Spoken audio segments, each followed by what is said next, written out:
We'll explore now how new economic models are already being implemented and what it takes to make post-growth real at scale. So let's welcome our panelists who bring practical experience to the table. I kindly ask Rob Hopkins, founder of the Transition Network, author and speaker, and known for reframing climate solutions through the lens of imagination and collective action on stage. Welcome, Rob. Followed by Hans Sterman, chief economist at Triodos Bank, thought leader on sustainable finance and post-growth economics, an advocate for aligning capital with long-term ecological and social well-being.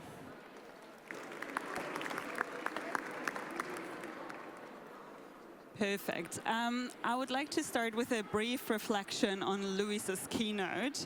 So we've just heard a very powerful critique of our current economic systems.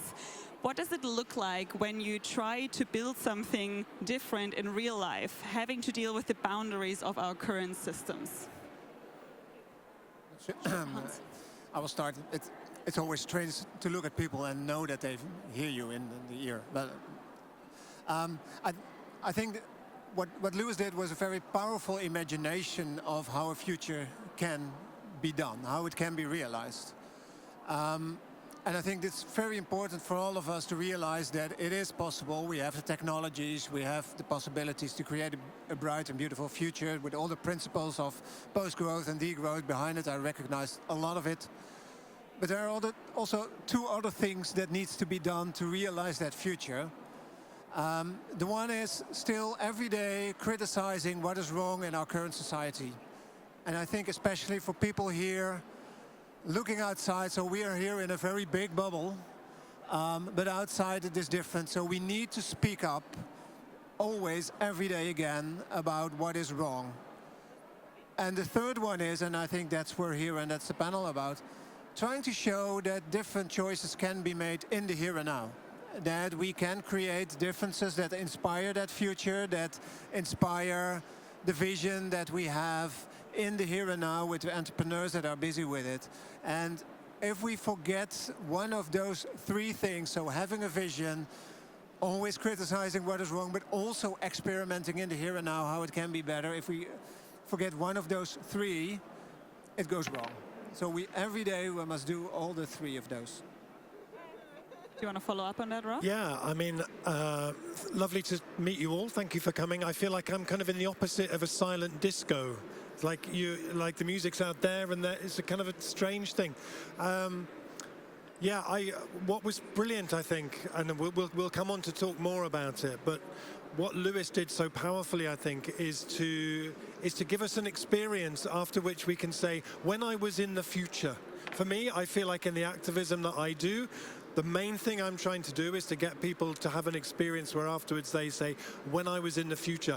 I saw a T-shirt in 2020 a young woman was wearing at one of the Black Lives Matter protests in Washington. It said, "I've been to the future, we won."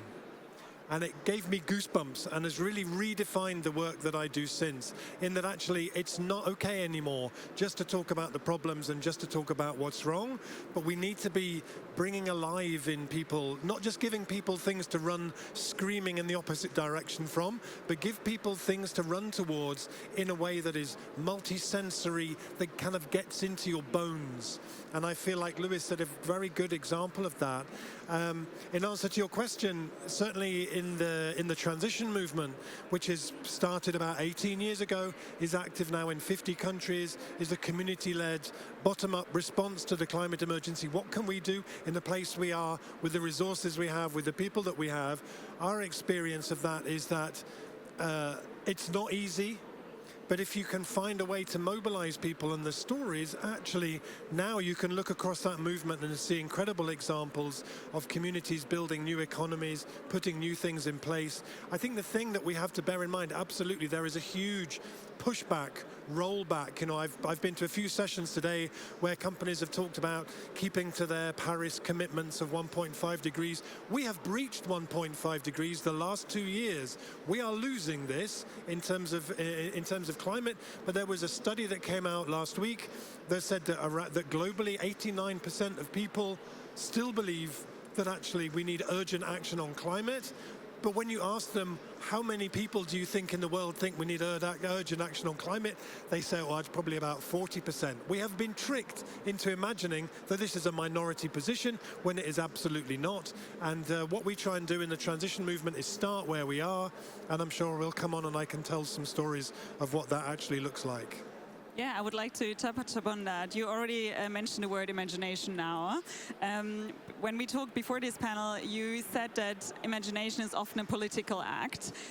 Why is that, and how does it shape how we think about our economy? So I think we are in a really dangerous time now where our imagination, our sense of the future is being colonized.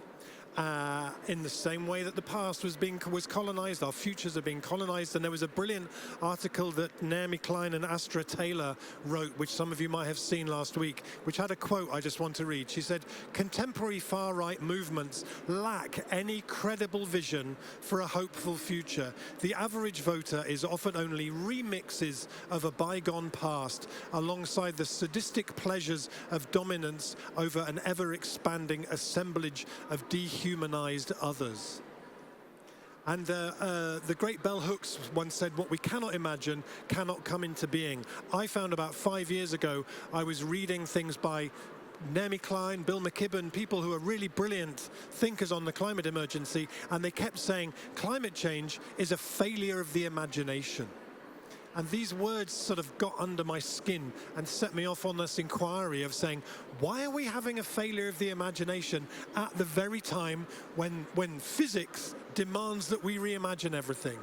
And I think that there is a kind of a perfect storm of factors that are causing our collective imaginations to contract, and that's profoundly dangerous. And so for me, those words that we hear often of like, well, we've always done it like that, are just the death of the imagination. And so what I try and do with community groups, with municipalities, with businesses, is to work with them to say we need to expand way, way, way beyond that kind of thinking. You know, the time for moving in little incremental steps is really, really behind us, and we need the people who can move really fast with great imagination. Any strategy proposed now for tackling climate change that doesn't seem at least a little bit ridiculous is not ambitious enough. I spend a lot of time saying to groups and people, be more ridiculous, embrace the ridiculous, because that's really the scale of what we need to do. So yeah, I'm a great advocate of the imagination, and also that we need to be helping people to fall in love with the future. If we don't talk about the future in a way that it gets inside us, the poet Rilke once said, the future must enter into you a long time before it happens. What does our activism look like if that's what it's about? What does our activism look like if its primary goal is not to block things, is not to give people enough information, but is to cultivate longing for a different future, for the kind of future that Lewis painted there? That story, what are the stories that go along with that? What are the stories of the people in 2025 who started something that led to that world? What does that world smell like? What does it taste like? How do we make tears in time and pull it through into the present to give people an experience of it? Thank you.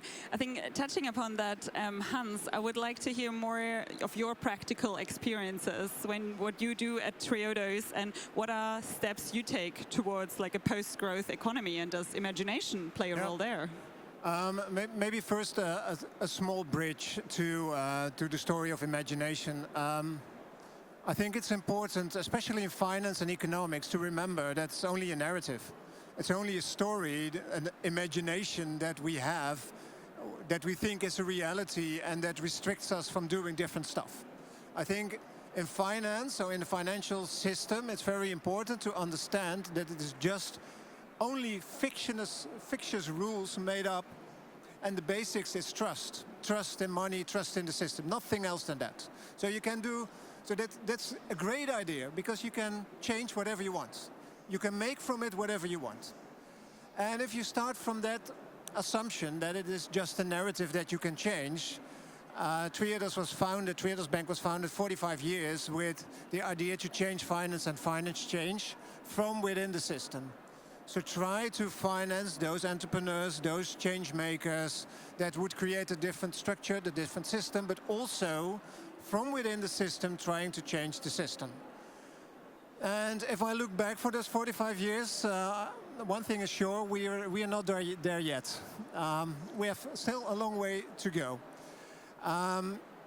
But what we also can see is that in those 45 years, sustainable finance is a huge field, which you can, as Lewis said, a part of it is definitely greenwashing.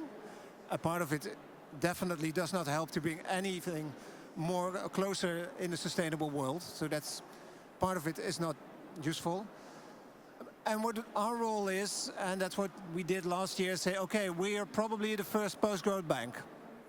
And not that we exactly know what it is, but a few things is what we know. And also in the story of Lewis, what's very clear in the post-growth and degrowth narrative is that we have to phase out a part of the economy, the harmful part.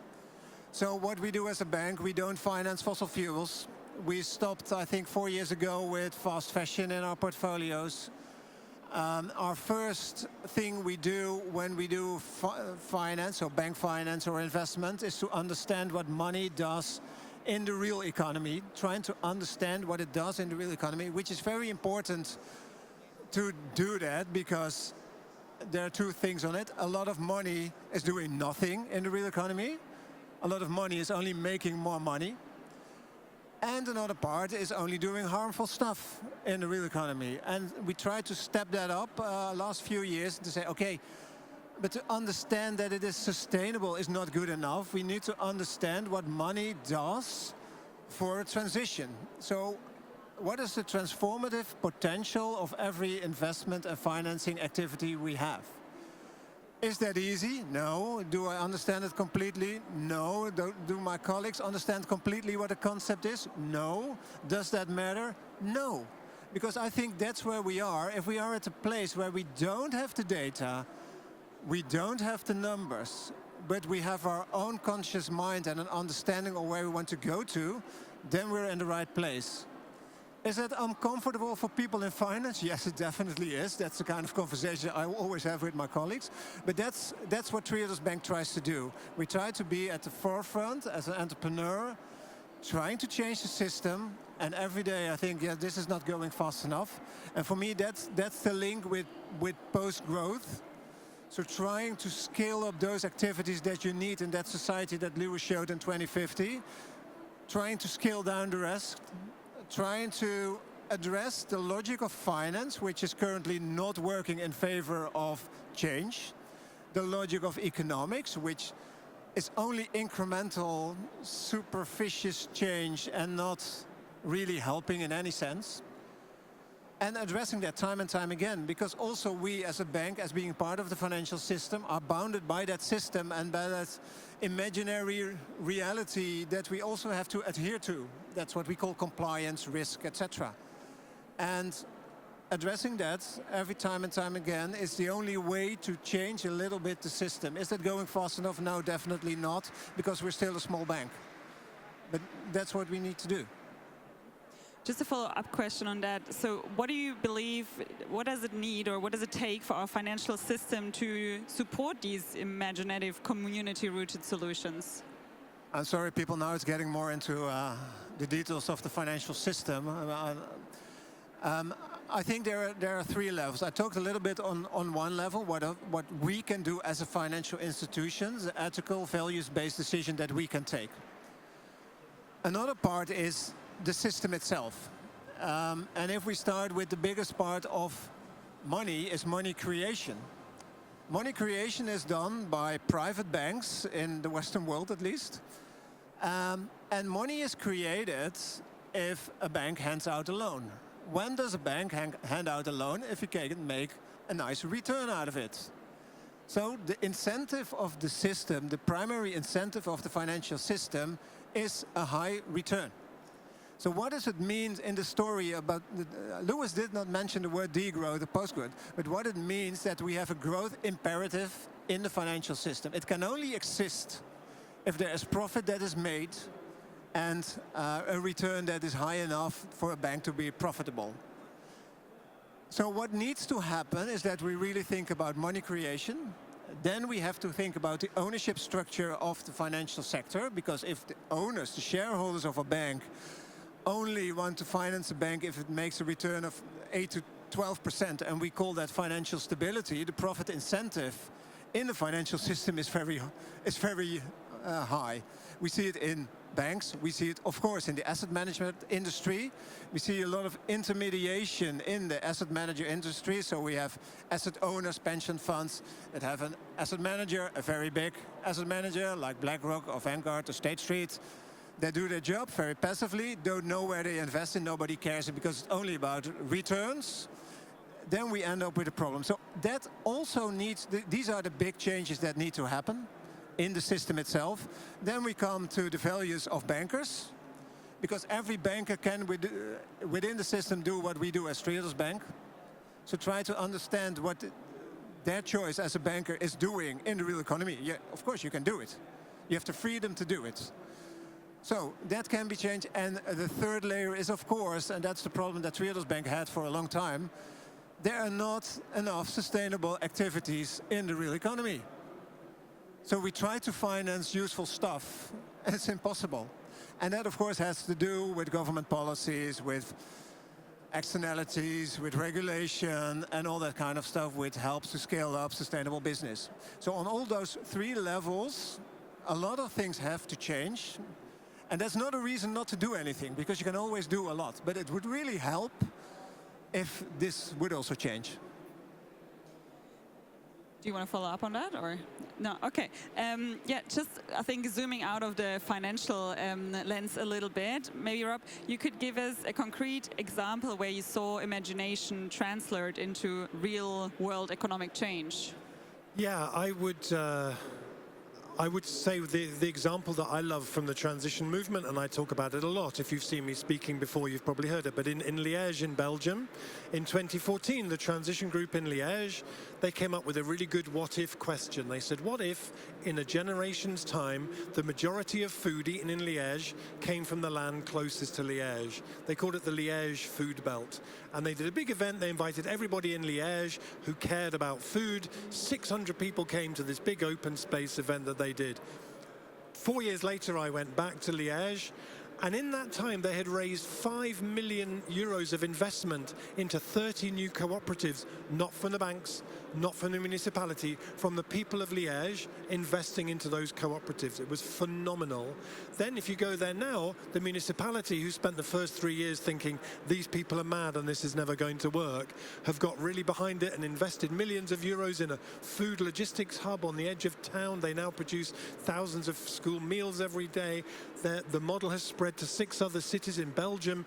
My prediction is that by 2030, in Lewis's story of the future, the idea of every city building a food belt will just become the new normal. Why would you not build a food belt when it does achieve so much more than not building a food belt? So for me, when I look at that, it started with a group of people who had an idea, 4 or 5 of them sitting around a table. Should we do this? Okay. It might not have worked, but it did work, and there is incredible power in that moment of going, should we give it a go? Yeah, let's give it a go. And actually, when you go there now, every time I go, it blows me away, and it's been nice.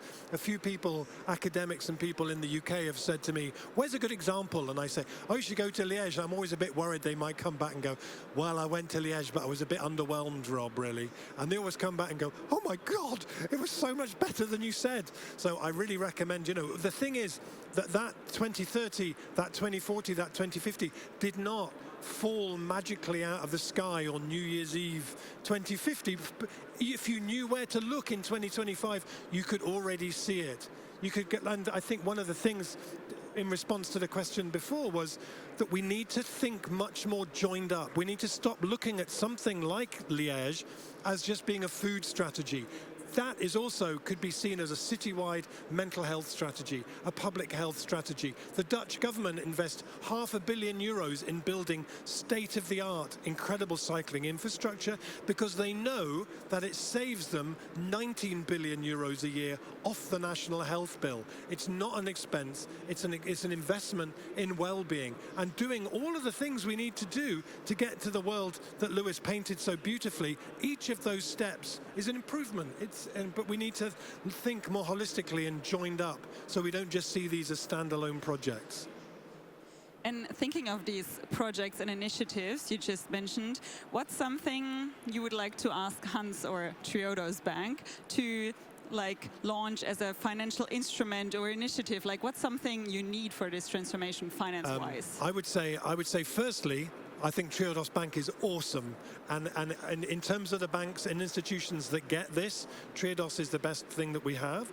But I would say that actually, from my experience of being involved in big, really ambitious community projects, often the way it works is that the community carries all the risk up to the point where it has a completely investable, completely safe, tied up little beautiful bundle of an investment possibility. I would love to see some of the sharing of some of the risk to get to that point, because there's lots of projects that actually would get there quicker with the expertise, the earlier investment. It's something that you see in Silicon Valley. They come in earlier, and I think when there's really ambitious community projects to come in a bit earlier and share some of the risk would be amazing. Yeah, I'm not putting you on the spot already. No. This is what I try to say also. When you work from within the financial system, you cannot, if you have the savings money of your customers, there's a limit to the risk you can take from that. So this is simply the banking side. So you need to have different instruments. That's what we try to do, with different instruments that can take more risk. But what you don't want to have, why is all that money in Silicon Valley? That money in Silicon Valley is not to do nice sustainable products, that's to earn a lot of money. So this is the same profit incentive that we have again and again. So to find that money, that patient capital that wants to do exactly what we also want to do. So these kind of community projects, we are doing quite a lot of that kind of stuff. And of course we want to do more, but if you are in the financial system, and even we require a lower return, so we can do a little bit more. But still, we are a commercial bank working from within the system, so there's a limit to it. And that will always be the case. And that's also why I said before, if we don't change the rules of the system, the financial system will never support that economy that Lewis showed. So we need to have fundamental changes in that system to get there. And that to come back to your question, so what we do is try to get guarantees for the European Investment Foundation, as all kinds of ways to share risk and to do more to support that sustainable economy. Community initiatives are very important, social housing, cooperatives, all that kind of stuff, that's what we want to do. But there is a limit to what is possible. Yeah. I think we could sit here another hour and talk about this topic. Unfortunately, our time is up. I would like to ask you both one last question. Louis ended his keynote on a call to action to our audience. What's something, in maybe 3 sentences, one action or step you'd like to see more people take or take this audience away today? Yeah, I have a very short one. Know where your money goes. If you are thinking deeply about sustainability and you care, think about where your savings are and what bank and what that bank is doing. Just look at it and try to understand where your money goes. That's a very impactful action everybody can take. I read a beautiful report recently by an organization called UN Global Pulse, who are within the UN trying to promote it becoming a much more imaginative, expansive organization. And one of the tools that they suggest, which I loved, was what they called a multidisciplinary residency, which was to say, if you want your organization to expand its imagination, bring in artists, economists, chefs, painters, dancers, you know, expand who's there and create. The imagination needs space. If your organization doesn't create space for reimagining, it will just carry on doing what it always did, because that's what it's set up to do. So intentionally make space and bring in a really eclectic diversity of voices to support you in that process. Thank you both so much. I think that was a very interesting panel.